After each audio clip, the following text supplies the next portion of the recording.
A maybe world record lake trout. The Linders did it first, and Walleye Arts and Crafts. We got that and more coming up right now in Target Walleye's Top 5 presented by Seafoam. Let's dive on in.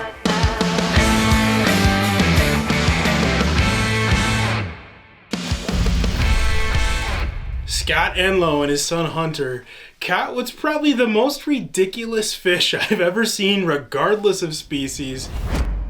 This paunchy specimen went about 47 inches long and had a 37-inch girth. It weighed 73.29 pounds on one of their scales. The other scale, it bottomed it out because the scale only went up to 50 pounds. That's a record. Which makes it nearly 23 pounds heavier than the current Colorado state record lake trout, and also over 1 pound heavier than the current IGFA all-tackle world record lake trout. We're not worthy! We're not worthy! And it might look like she's full of eggs, but lake trout actually spawn in the fall. That voluptuous belly is actually chock full of kokanee salmon. Absolutely incredible fish. I mean, it looked like a dang manatee when they were releasing her in that video. Regardless if that thing gets certified as an official record or not, big congrats on the fish of a lifetime and a big props for putting her back in the drink. So the next time you poke fun at somebody for rocking a backwards snapback, just remember that Al Linder did it first. Sorry, Al. Obviously, that photo is from way back, and back before selective harvest actually just meant selecting the biggest fish to harvest. Which actually reminded me of this shot, which is the first picture ever of fish caught using Lindy rigs, and this picture's from back in 1967. How cool is that? Although I gotta admit, maybe you too, the first thing that I thought of was, I caught you a delicious bass. of course, that's Ron and Al Linder, who were still just experimenting with Lindy rigs at that time, before playing around with them for about another year, and then they officially came out and were released to the public in 1968 and changed the walleye fishing game forever.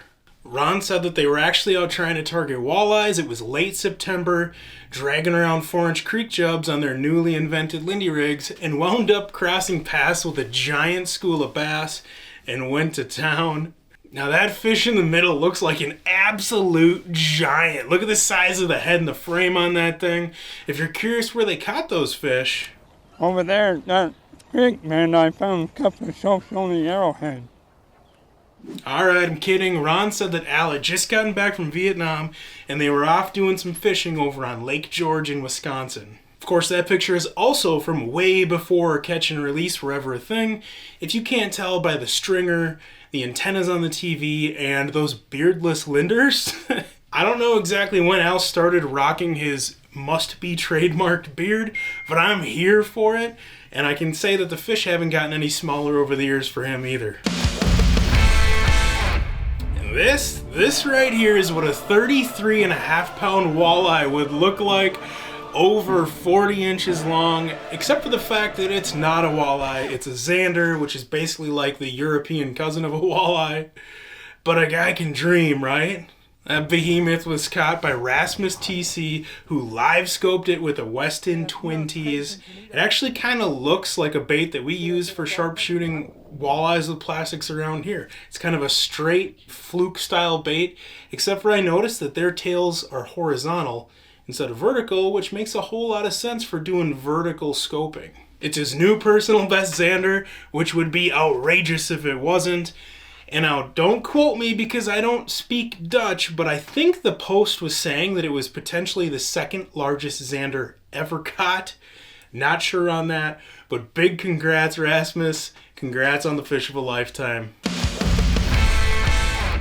Now, I know how much you cheeseheads like your spotted cows, so you're gonna want to buckle up for this one caught by Drew Evans. I believe he was fishing on the Mississippi River on the Minnesota-Wisconsin border when he boated that blotchy, incredible smallmouth bass that was 19 3/4 inches long too. I've caught some smallmouth with some spots, seen some blotchy fish. Nothing has ever compared to that gorgeous critter. Congrats on the fish of a lifetime. Would you believe me if I told you that a walleye that's 12 inches long with an 8-inch girth could weigh over 10 pounds? I would not have believed you. Yeah. Well, it can when it's a gorgeous piece of scrap metal art that Gord's wife had commissioned for him by a Canadian artist named Don Schoenfeld. I absolutely love the looks of that thing, and I sure hope that dude remembers that Mother's Day is this weekend, because he's for sure gonna have to step up his game. But seriously, a big shout out to all you fishing moms out there, and of course to all of you moms who don't fish too, and yet somehow still put up with all of our shenanigans. I hope you have an amazing weekend. So that wraps up this week's top 5. A big shout out to Seafoam for keeping us running smooth and making this video series possible. Now, if you want more walleye and fishing content like this, sign up for our free Target Walleye email at targetwalleye.com, and I'll see you back in 7.